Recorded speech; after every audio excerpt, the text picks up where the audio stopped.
What's up, y'all? Welcome to my show. Still figuring out the name. Um, this is the show where I just interview really cool random people that I meet. The first person to be interviewed on this no name podcast is Dagan Alexander.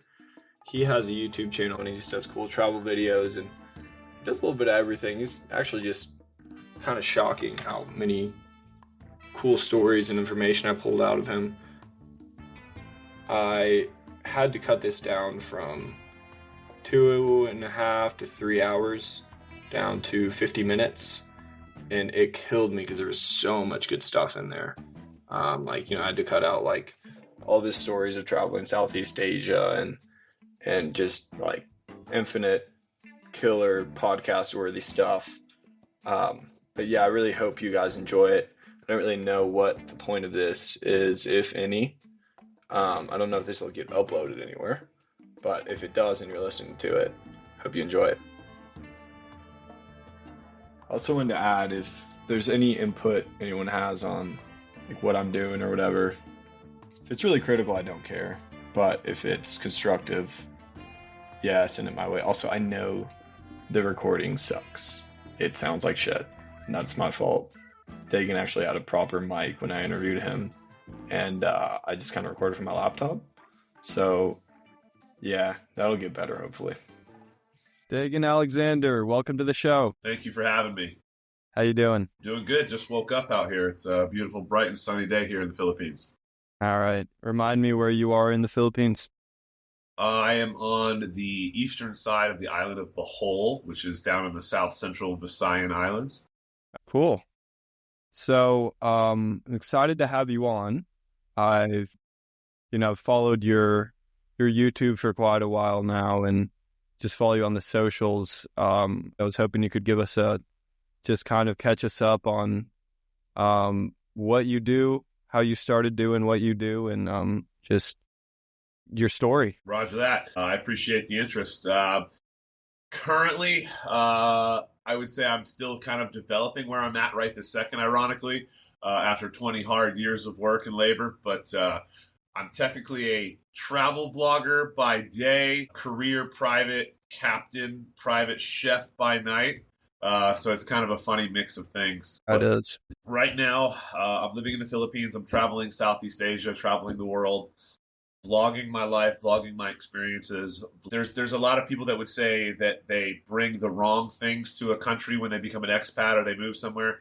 A lot of people move to a country and try to make that country their country, like theirs. I'm trying to move to a country to adapt like them here and know more about them here. How I came to be where I'm at, Philippines-wise, I would say I fell in love with this place about 16 years ago when I served in the Navy here. I was in the Navy here a long time ago, and I have a lot of friends that are Filipino, and the Navy is run like 40% by Filipinos. Really? And yes, it is. They call it the Filipino Mafia, actually. It's totally a legitimate term. Yeah. And through one reason or another, I've always been looking for the right place to go and settle. And I think for my generation, I'm 37, primal millennial right in the middle there. And we're all, as far as millennials, we're just a few years too young for all the other gold rushes that we had as far as travel. Like the guys who went to Bangkok, they're 20 years older than us, 30 years older than us. Phuket was the thing. Like I'm too young for Phuket, or too old for Phuket.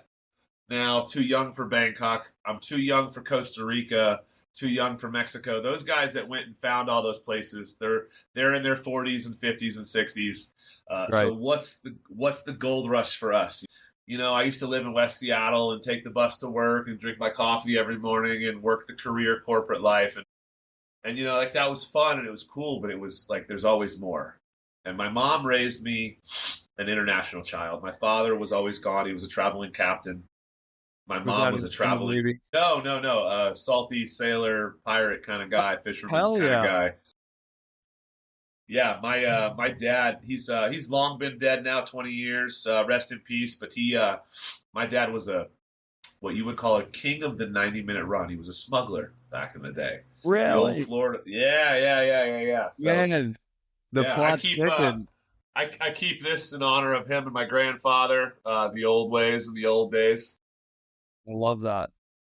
So there used to be runs from the Keys to Cuba or from the Miami area to the Bahamas. And those were the two runs out of Florida back in the day. And so I was raised with a pirate smuggling father, a pirate smuggling grandfather, and a hippie free love, go see the world mom. And so Right. at 12, 13, 14, 15, I was in Mexico, Puerto Rico, Costa Rica, Nicaragua, Panama, seeing Sweet. places, Honduras, all these amazing places. And my mom totally let me go. She wanted me to go surf, go travel, go see the Yeah, world. of course.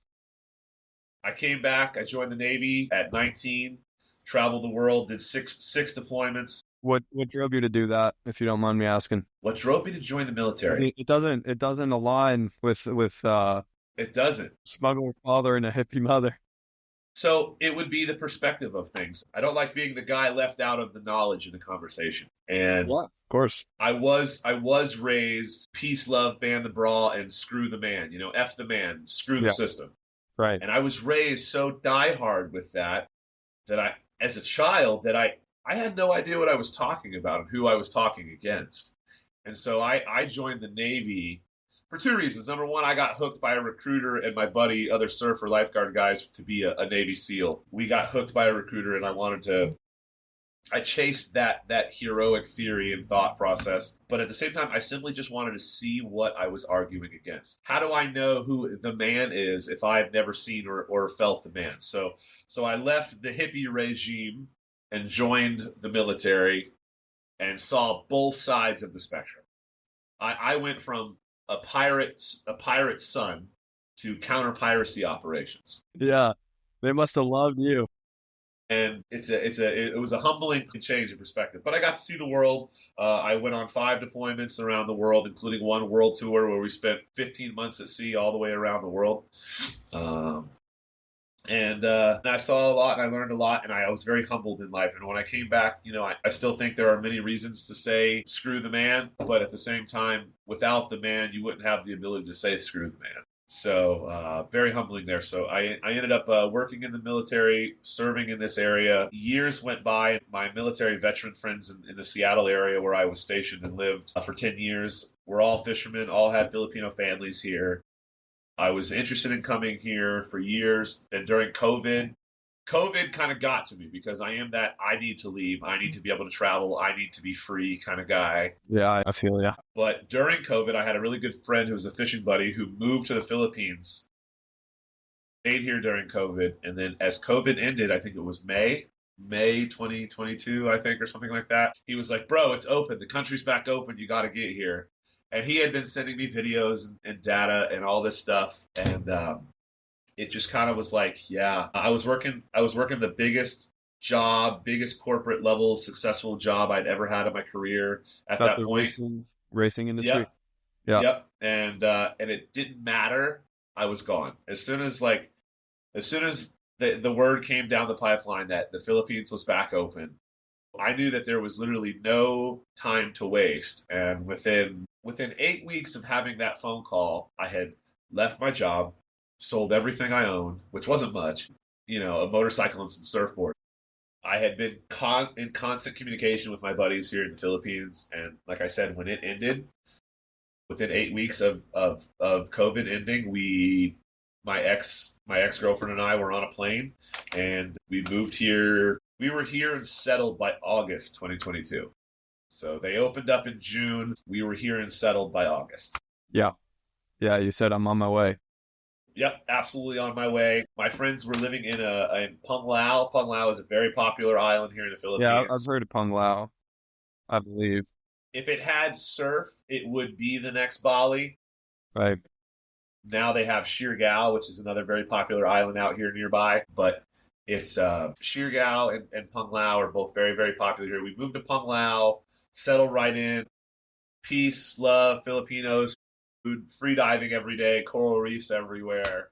My cost of living went from, I want to say, $3,700 a month to 360 a month.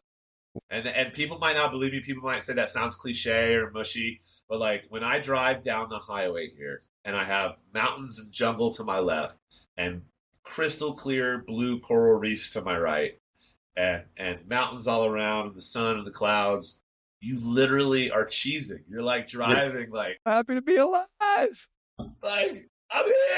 Yes. I did it. And it's real, you know. Yeah. Like it's Yeah, hell yeah. it's so real, and man, it's just inspiring to if you have problems, you know, like I dealt with some PTSD, I dealt with some things over the last 10 years since I got out of the military. Everyone's got their demons, you know. I started healing for all intents and purposes. I started healing the moment I landed. Just did it for you. It does it for you every single day. Yeah. Right. Well, that's great to hear. I'm glad that Philippines seems to be doing what it needs to do for you. It does. It really does.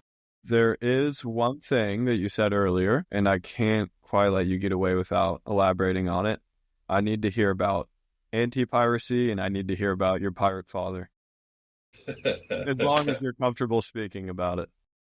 I mean, I have no problem speaking about it because Okay. I had nothing to do with any of it. You know, it's simple. There was always a need, and there will always be a need. Supply and demand is a thing. Whether it's people, like, you know, there's a difference between human trafficking and profit for like helping people. So what my dad and grandfather did was actually like help bring people to America.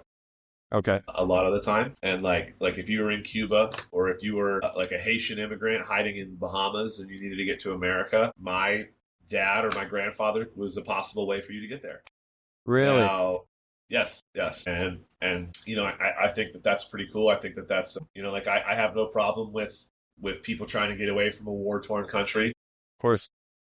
Like I think that that it should be done right. And I think that like the immigration and the process of immigration should be done right because especially living in the Philippines here, it takes people years to just go visit the Philippines. Through the right proper pipeline, it takes years. So what my father was doing was bringing people from Cuba. Right. And you know, these people were literally jumping in the water to save their own lives. And so like that's a different perspective. And I understand and I respect that kind of thing. You got to do what you got to do there. Of course. But at the same time, is the day. My dad also did move some product. Yeah. You know, Right. La Coquina Pura. You know, there was always money to be made in moving drugs in the 70s, 80s, and 90s. And that's through the Caribbean. Yeah. So whether it was from Cuba to the Keys or Bimini and Eleuthera across to the Miami area, there's two routes there, so you can come up from the south or over from the east. Because Bimini is kind of the first stop when you leave from Miami, right? Basically, yeah. When you cut across, yeah. And so my dad and grandpa and them would bring precious cargo across it, as we call it in the Caribbean, square grouper. Square grouper. Is that what you're saying? Yes, that's what they said. That's funny. So when you unload some square grouper, it's probably not grouper. No, it's not. You know, they tend to wash up on the beach every now and then. I know you've seen videos and stuff like Yeah, of that. course. People finding them floating out in the water and things like that. So my dad did all of those things. Like, it's funny watching movies about it nowadays and watching TV shows about it. I even watched that Tom Cruise movie, American Made. Yeah. All that really happened. That's a legitimate thing. I haven't seen it. You know, where like the CIA funded and pushed the drug push through the 70s and 80s and 90s. And my dad actually was one of those people that was doing not only was he doing boats, but he was also doing small planes. My dad could fly Cessnas, and my dad actually, I was 2 years old when my dad actually crashed a Cessna with a full load in the Everglades. Broke his leg, and him and his dog had to crawl and swim out of the alligator-infested Everglades just to get away. You're kidding me. No, not at all. My dad and grandpa actually, and my uncle ended up in Mexico, in prison in Mexico for smuggling. And my mom was actually pregnant with me when she had to go there and bribe and bail them out and get them back to America one time. Wow. So, That is just, there's just so much to unpack there that we did. oh yeah, oh yeah. If my mom would sit down and tell stories, you don't have enough memory cards to hear the stories. Right. Right. Well, there's so many moments when you're telling that where I was like, what about the alligators? What, that he can fly planes? How do you learn how to fly planes? He is, wow. And then your mother is kind of the opposite, huh? I would say my mom is just that she's the well behaved angel. Like she that loves a bad boy. You know what I mean? Yeah. Like Yeah. my dad was sorry, sinuses. My dad was a bad boy, and my mom is very much a proper South Beach. Grew up in Miami, in Everglades, Dade County. Went to Catholic girls' school in the '60s, and like she did it right. She worked hard. She kept her nose clean. My mother never drank. My dad, he was a wanted man, so he couldn't come back to America, but like only when he snuck in to see us. Right. And my mom, until the day my dad died, she never looked at another man. She never thought about another man. She never had a drink, a smoke, a cigarette, nothing. She kept her nose clean and her eyes forward on the job. She supported us, and she kept the door open for my dad to come home whenever he could. And she was faithful to him until the day he died. And even then, 10 years after he died, she still never dated another man. And so I had the wild bad boy dad influence, and I had the absolute divine divinity loyal mother influence. And so I have that kind of that equal yin and yang mix. Yeah. That's a beautiful thing. So then you ended up going into, I don't know if it was by choice or by luck or, by just random, but you went into anti-piracy. That's what you did at the Navy? So that's part of what just about everybody does as far as the ocean going fleet. So I was part of Seventh Fleet, Fifth Fleet, and Third Fleet operations. I was stationed on the west coast of the United States. I was on several different ships, including the Abraham Lincoln, which is an aircraft carrier. Basically, anybody who's operating in the Pacific region, the Arabian Peninsula, the Indian Ocean, the South China Sea, you're working counter piracy at all times. Yeah. Things so we whether you're on a boat crew running rigid hull inflatable boats the boats that drop off the side of the big boat and go do the rescue or the piracy thing, or whether you're on the bridge commanding, everybody's part of the team, and so everybody's involved in this fluid machine that we have as far as the Navy goes. For the last 4 years of my career, I spent my time up on the bridge in the command deck there. Most of my job at the end of the day was navigating and operating the vessels. So my job was chart plotting, navigating, and ensuring that the boat was on the right path, topography and chart plots were good, and then also driving the boat. So like I used to, like the big giant aircraft carriers, I used to Yeah. drive it. Sweet. And What's that like? absolutely nerve wracking. Absolutely nerve wracking. No. You're 19 years old. Let's say like for an example, you're 19 years old and you just got out of high school. You were partying and worrying about chicks and prom and getting a new Right. car and going to see a movie. And now there's an admiral standing next to you. You have 6,000 people on board. You have F-18s and bombs moving around on the flight deck, helicopters taking off. 1,000 of your friends and warriors are on the flight deck, and everyone in the entire ship is depending on you to not make the wrong turn or tip the ship over or like crash Right. into something and it's the middle of the night. It's 3 o'clock in the morning, and here comes some fast boats in the middle of the night, and you're in the Straits of Hormuz, which is the the tip of the Arabian Peninsula where Saudi Arabia points up at Iraq and Iran, and it's just this little channel where you go from the Indian Ocean and the Arabian Sea into the Arabian Gulf. And when you go through the straits, there's literally almost no wiggle room for a large naval vessel. And they have pirates and drug smugglers and human smugglers and boats and kamikaze bomb suicide boats and random fishing boats and all these things that are out there in the water. And you're just trying to drive, man. And it's intense. And you got lookouts all over the boat that are spotting things. You got gunners that are spotting things. You got helicopters that are spotting things. And you're on the bridge. So you're listening to the radios. You're seeing the captain and his stress next to you, the admiral and his stress next to you, the officer of the deck and what's going on. You're listening to everything. You're seeing everything. And you're 19, and you know what I mean? Yeah. You just got there, and it's you've a lot. You've only been driving a car for what, 3 years? Yeah. So I was what they call a master helmsman, which means that at the end of the day, if there's 6,000 people on the boat, there's only 1, 2, or 3 people that are qualified to actually drive, operate, and navigate the ship in tense times. So like if we're under an evolution, if we're transferring bombs, if we're pulling into a port, if we're going through a strait, the master helmsmen are the only ones who can actually operate on the boat and drive the boat. And so that's what I did for the last 4 years of my career. And it was an amazing time because, you look at the privilege that came with it and the honor that came with it. There's 6,200 people on an aircraft carrier. Someone on that aircraft carrier is slushing trash. Someone is cleaning pipes, clogged poop pipes out. You know what I mean? It's a floating city. And you just walk around with your hat, and you're like, yeah, that's me. See me? I got the hat. That's right. Yeah. You're like, not the poop guy. Nope.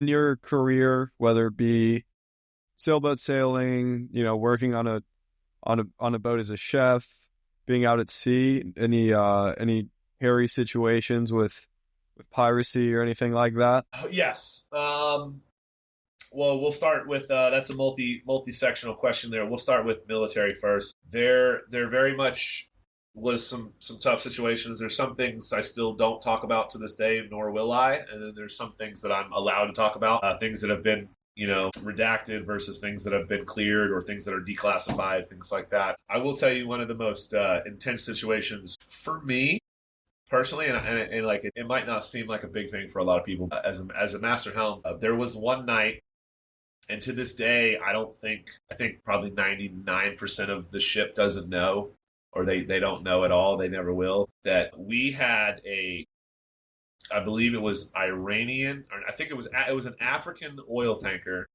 operated by an Iranian team that got taken over by pirates in the Persian Gulf. So keep in mind the Persian Gulf, small area of water, not very many places to go. You have oil rigs everywhere, cargo ships everywhere. In the middle of the night one night, I want to say 2011, if I can remember correctly, there was an oil tanker that got hijacked, and they decided to kamikaze it, which means ram directly into our aircraft carrier.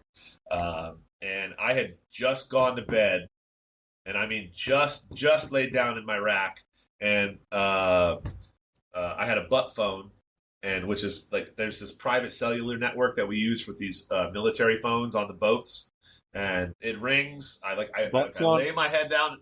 Yeah, we call them butt phone because they just hang on your butt all day. Okay. And my butt phone rings, and I just set my head down in my rack. It was like 3:30 in the morning, and it's the captain, and he's like, "Get up here now!" And like that doesn't happen. That doesn't happen. You got to understand that guy at the top of the food chain doesn't call little old me. Yeah. And I jumped into my coveralls, jumped into my boots, ran, like whatever it is, 1,000 feet across the ship and up 18 flights of stairs all the way to the bridge. And when I got up there was an oil tanker on a direct collision course with us. And you got to understand, it takes miles to turn a ship. Right? Yeah. It's not like you can just turn a ship. And there they're wanting to kamikaze it just because they gave up on hijacking it? No. Their sole purpose was mayhem, and so they Really?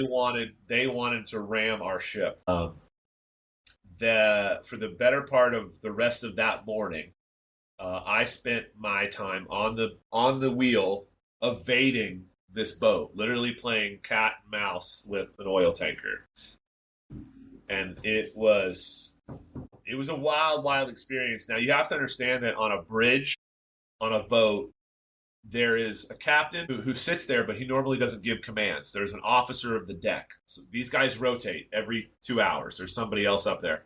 And so the officer of the deck, he gives the command. He looks back at me, or he normally doesn't even look back at me. He just says, come right, steer course 050. And I have to listen to that, repeat back, come right, steer course 050I.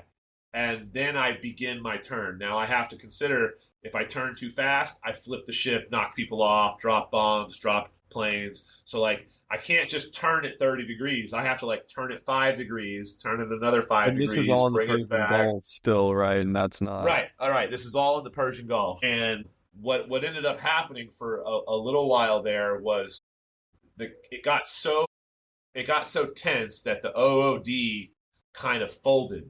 And the captain saw it, so the captain relieved him of his command, stepped in, and the captain says, "I've got it." So when the captain says, "I've got it," now it's his bridge. So now he's telling me how to drive, and it got to the point where he said no callbacks. So I didn't have to repeat myself back to him at this point because there was no time for that.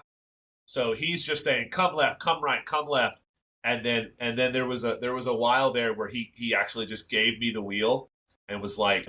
And so I'm sitting here realizing on the ship 6,200, and they're all sleeping. The night crew is doing night operations. No one knows that this is happening.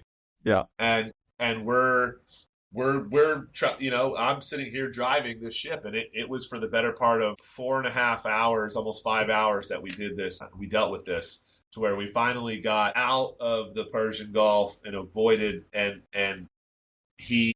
they gave up, I guess, in the chase, because we can outrun and outmaneuver just about anybody. An aircraft carrier can actually go really, really, really fast. How fast can an aircraft carrier go? Not allowed to say completely how fast, but I will tell you, Fair enough, in the high 40s, maybe even 50 knots kind of thing. Really? Somewhere in that range. Oh, yes, absolutely. With that much weight on it? 97,000 tons, and it can go very fast. What kind of propulsion does it have? Just a big prop? A standard Nimitz-class aircraft carrier has 2 nuclear propulsion plants that operate 4 giant turbines that operate 4 propellers. Okay. Interesting. Yeah, that's really interesting. I want to say it's somewhere around, if they were to put it in layman's terms, 75,000 horsepower per turbine, I believe. 275? If I remember correctly. I might be off a little bit, but it's been 15 years. But each turbine has about that much power in it. You get cavitation, but especially with propeller system, the screws, I mean, they're huge. These screws are the size of a hotel. These screws are huge. The propellers on these boats. Yeah. And there's 4 of them. The drivers must be monsters. I mean, yeah, dude. No, it's wild. And then cavitation comes back. It smooths back out for the 30s. And then when you hit about 37, 38 knots, the cavitation comes back again. And I mean, it gets to the point where it's like you can't hear yourself think. The whole boat's shaking and vibrating. But yeah, those boats have the capability of going very, very fast. That's really, really neat. Right. Huh. So that was kind of your hairy situation on the Navy ship. That was one hairy situation. Dealt with quite a few, but that was one that I can talk about that happened, that matters. I think another is the man overboards and the losses at sea and the things like that. I mean, you even have mischief and murder. There was we had 1 murder in our command, and then there was another on another ship. A friend of mine was on And there's moments that resonate through us all. I think one of the most profound moments for all of us at the end of the day was towards the very, very end of my career, Osama bin Laden. Yeah. Now, so when that happened, I was on the bridge for that exercise. There's a lot of speculation, and there are podcasts all over the world that have talked about this situation and how it went down. There's movies about it. You've seen whatever it is, Zero Dark 30 or whatever. Yeah. Yep. So at the end of the day, it's very simple. What did we do with him? Right? If you were to take UBL or Osama bin Laden and bury him somewhere in the ground, he would become a martyr. That would become a shrine, a holy temple, a place for martyrdom.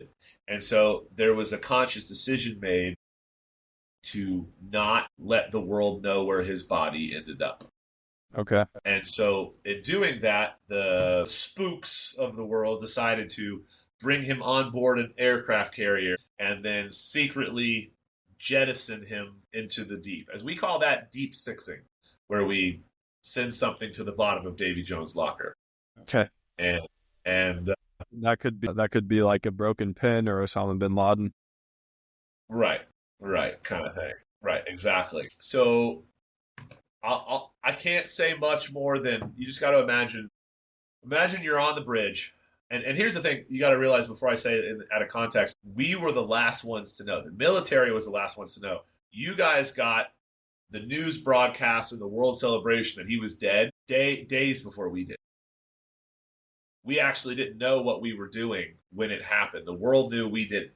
And so what happens is they have this thing on in the Navy where they call it River City, which means we close all communication on the boat. There's no calling home. There's no emailing your wife. There's none of that kind of stuff. And so out of nowhere one night, the ship goes into River City. Cool. Happens all the time. Don't know what's going on. Don't care. Later that night, some helos landed on the boat. And I will never forget NCIS, which is, you've seen the show, right? Right. Classic.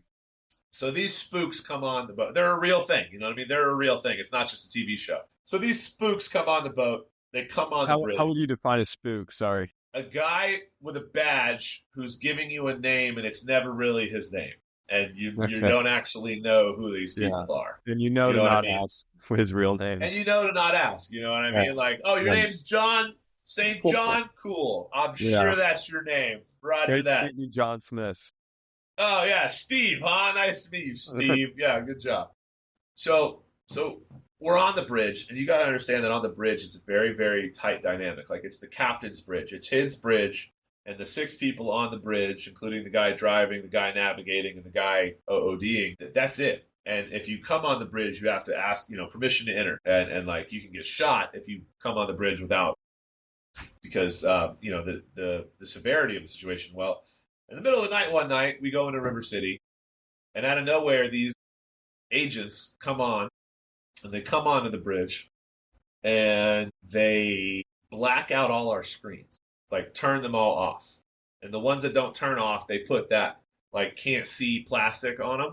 They show up, they black out all our screens, they black out the radar, they black out everything. And they take over command of the bridge, and they tell us, drive. Go here, go there, turn right, turn left, turn right, turn left, turn right. And this happens for hours. And then they leave. That's it. Boom. Right. And we're all kind of sitting here going, and you've just been driving for hours, almost what seems like aimlessly? Right, completely.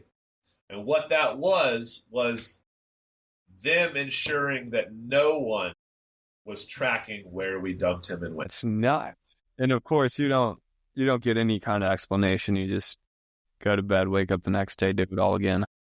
Yep. Yeah. No, it was about 36 hours later that the captain came on the 1MC and told us what had just happened. So you think that something possibly was tossed from that boat that night? I mean, the Navy has come out and said that that's what we did.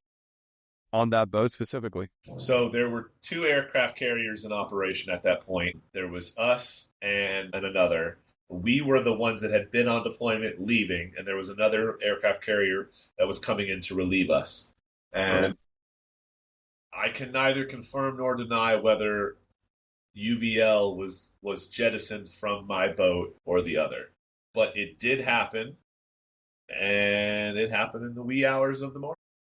Yeah, that is just an incredible story. So that was your intro to boat life, huh? I mean, yes and no. I was raised on boats, like my father, grandfather, and everything like that. Like I was a competent captain and boat operator in my teens. Right. I could run a boat before I joined the Navy anywhere in the world. I could sail. I could run a power boat, run a sailboat. Right. The Navy just gave me that core value, dependent integrity to like operate under tense situations. The fine tuning, it sharpened the sword. You know what I mean? Right. Right. Yeah. That's really neat. And you still enjoying the captain work, huh? Very, very much so. Do you have any big trips planned? I did up until a very unfortunate recent update. So the big catamaran that I just finished operating in the Caribbean, Right. I was scheduled to return to them and bring that boat through Panama and then eventually sail it across the Pacific. Okay. But the ocean is not for everyone. And sadly, a few days ago, I was informed that that family has chosen to move back to the mainland, and they are going to sell the boat. Now, this happens all the time. I would probably say 7 out of 10 boat owners within the first year. Yeah. They do it. They hit the boat life. They get into it, and then they're out the door. What do you think most often kind of scares people off? Open ocean, seasickness, things like that, piracy. Mm-hmm. The fear of piracy, I would say 99.9% of people never ever experience or even see a pirate, but the inept fear of it can be a debilitating factor for some people's mental capacity. And then at the same time, especially for Westerners, I would say that Westerners are the definitive pinnacle of control freaks, and we have to be in control. I want to know what's going on in my house, my life, my family. I drive my car, I fold my laundry. I'm in control. Right. Well, when you're at sea, that's not how that works. And no matter how big and no matter how badass your boat is, the sea is going to humble you. And even on a big, beautiful, big, stable, comfortable catamaran like that boat was, they encountered some very rough seas. And I think it humbled them to the point where the family came together as in agreement and said, this is not for us.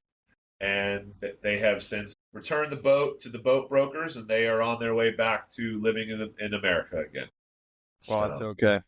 They're amazing people. I love them to death. I wish them the best. But yeah, so that was my preset, planned, hopeful contract for the next 6 months, and now that's out the door as of a couple days ago. So man, I'm up in the wind right now, waiting for the next phone call or email at this point. Well, that's always a good place to be, honestly. I mean, open to anything. Open to anything. I've actually been kind of getting into this. There's this thing where I've done 3 of them now, where it's like travel guide, but it's so much more than that. Like I have a family who, they came here and they brought me with them everywhere as a guide, private security, a chef, a lifeguard, an interpreter. All of those things. And I cooked for them. I drove for them. I kept them safe. I taught them how to snorkel. I took them spearfishing, took them to see the whale sharks. Yeah. You know what I mean? Showed them all the fun stuff. But I also kept them safe. Right. Any tense situations, I handled it, things like that. And whatever you want to call that, I really like that. I really like. It's a really sweet gig. Like I really enjoyed that, and now I've had the opportunity to do that in Thailand as well, and in Indonesia, and then now out here recently with another family out here in the Philippines. And you get to scuba dive with them when they go scuba diving, and you get to snorkel when they go snorkeling. Right, exactly. So yeah, I don't know. I'm kind of like this international travel guide, chef, security, consultant thing. I don't know. It's a very unique thing, but yeah, there's so many families out there that want to see the world. They want to travel, but they're so Yeah. anxious and concerned of the possibilities and the what ifs. And so what I do is I eliminate the what ifs. Yeah. So if you Totally. want to see anything in the world, Southeast Asia, be it Thailand, Cambodia, Vietnam, Malaysia, Singapore, Indonesia, Brunei, I'm here. Philippines, Yeah. I got you. Right. I'll take you anywhere you need to go, show you everything. Right. And, just my email, my business email is attached to my YouTube. I have all my social media accounts. I'm as vetted as they come. People, I Yeah. can't hide who I am. My face is Right. out there. My name is out there. So Yeah. the credibility is there. The vetting is there. If people want to come and experience this stuff, all they got to do is just send me a message, send Yeah. me an email. Yeah, So, that's neat. Right. Yeah, I just know there has to be so many opportunities there. I just know there's so much. Well, there's so much money, there's so much interest, and there must be so much work just in giving people a good international experience. And I know my parents always toyed around with the idea of, hosting children. I'm from Spain originally, and just toyed around with the idea of what if we just got a bunch of American parents send us their kids? We'll do cultural activities and maybe hook them up with a local Spanish school. I mean, right. there's just a world of money to be made and really good careers that are very fulfilling to be had with a lot of this international travel stuff. Yep. 100%. 100%. Also I did some raft guiding, like whitewater raft guiding I guess a year and a half ago. God, time flies. And it was all kids. I was like, man, this is the shit. I'm outside. Yeah. These kids Yeah. are excited, man. Like the kids aren't like, I'm not like teaching them how to multiply fractions. Like they're excited. They're happy to be there. Right. And I'm getting paid. Yep. Yeah. So I 100% agree with that. And I've done, you're looking at a class 3, class 4, 5 guide here too myself Yeah. a few times. So I fully respect that. Yeah, no, that's awesome. Yeah. Yeah. Hell yeah. So Raft Guide talk went on for a while. So I just cut ahead towards a cool story that Dagan was telling me about Mexico. Well, I started in Puerto Vallarta. Yeah. I started in Acapulco. I went up to Puerto Vallarta, and then I actually hitchhiked all of Highway 200 all the way to the south Okay. end. And I ended up in the second southernmost state, which is Oaxaca. And Yeah. I ended up in Puerto Escondido. So I lived there. All right, quick story. I know we've been on for a while. Good. Before I joined the Navy, I went down there for a year, and I was living in this was the golden age back. This is 20 years ago. There was a hostel right on the beach in Puerto Escondido, and I paid my whatever it was, like $4 a night Yeah. to have a room for a while. And then the mama-san, the mom of the property, saw that I was spearfishing every afternoon because the winds come on, like the Santa Ana thing kicks on in the afternoon. Okay. And so the waves go from being really good in the morning to shit by 1 in the afternoon. And so there's no reason to surf. So every afternoon I was going spearfishing, grabbing a bunch of snapper and grouper and sea urchins and coming back and eating. And she was like, if you do that for everybody staying in the hostel, I'm not going to charge you. And so I went from spending money to not spending a dime. And Yeah. people were like, how'd you stay there for so long? And I was like, I didn't spend any money. Yeah. And you can clip this out later or not. I don't care. I'm fully open to it. This was 20 years ago during the end of the highlight of the war on drugs down there that Bush was financing. Yeah. There's so much cannabis in southern Mexico Yeah. that I had local friends, and like I was giving away grouper and sea urchin for free diving for bag of green. And I mean, and like, dude, they don't care. They're like, here's a 10-pound trash bag, bro. Yeah. And you hand them like 4 groupers, and they're like, here, bro. And so then all these Belgian and Norwegian tourists, because there's this big thing about the Norwegians and the Belgians go there and shit. I was selling grass to the tourists at the bar, making huge party money. Yeah. While staying for free in a hostel. I went there with like $700 to my name. I came back with like $3,000 in my pocket after a year. Yeah. Yeah. Yeah. That's badass, dude. And you tell people that kind of story and they're like, what? Yeah. no. And I'm like, bro, yeah, like It kind of just like happened. Yeah.